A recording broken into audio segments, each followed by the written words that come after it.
All right, we're doing a whole lot of maintenance to the Golf R today. We're going to be doing an induction service, try to help clean the valves up. Going to do that just by popping the map sensor out, doing an induction service through there while it's running. We're changing spark plugs. We're adding a grounding kit for the coil packs, and we have a steel oil pan from USP that we're throwing on. So let's get to it.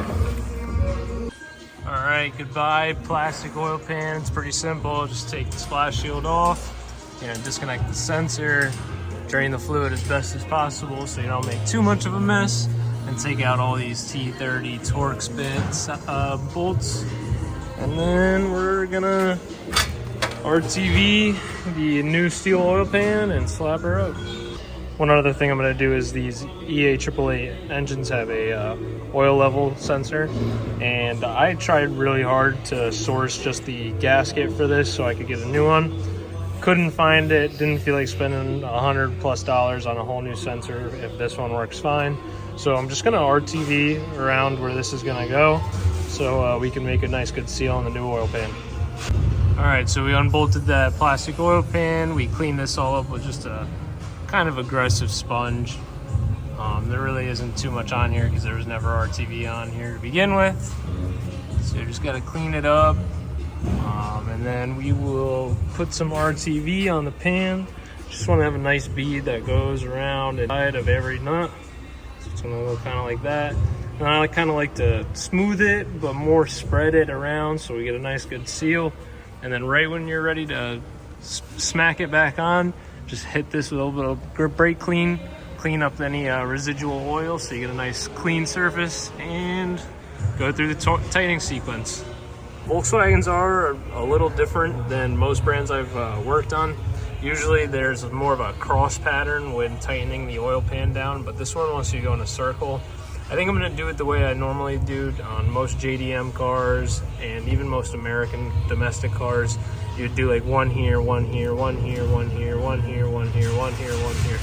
And you just go like a star pattern almost the entire way around until everything's at the right tightening sequence.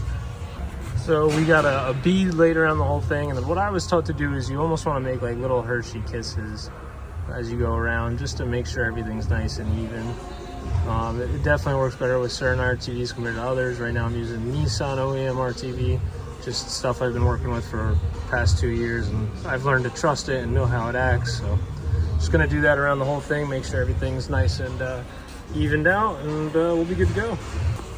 Now, one thing, if you have done an oil pan before, you'll kind of understand what I'm saying. And if you haven't, you might be wondering why it's not like fully smoothed out and coating every section completely flat.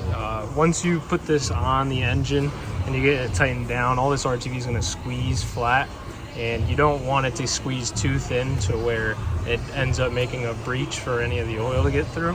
Right here you will see that I put a little extra because there's this kind of weird notch almost, and if we go up to where that mounts, you'll see that it's actually a lot more cut in than what the pan kind of looks like here.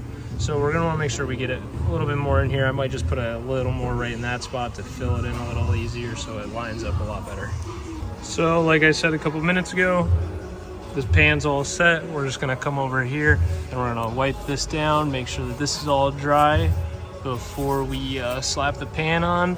You know, you see some pieces are still dripping, so you just wanna be mindful of that. Make sure you don't get any oil on the fresh RTV, because that will compromise the seal. All right, new oil pan's on, sensors reconnected, got a nice bead of RTV going around.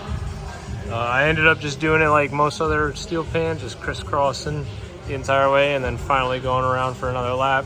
Just make sure everything was tightened down nicely. Gonna put the body plate back on and we'll be good. So I didn't get around to doing the coil pack grounding kit. I think I'll end up making a separate video. I'll do that at home. But just for the spark plugs and fresh oil change, the car feels so much smoother. Cylinder 2 spark plug was like barely tightened at all, so that might have been the rough idle. They didn't look too bad, a little fouled out, but the induction service probably didn't help that at all. Look forward to the next video. I'll show you guys how to install that ground coil pack kit.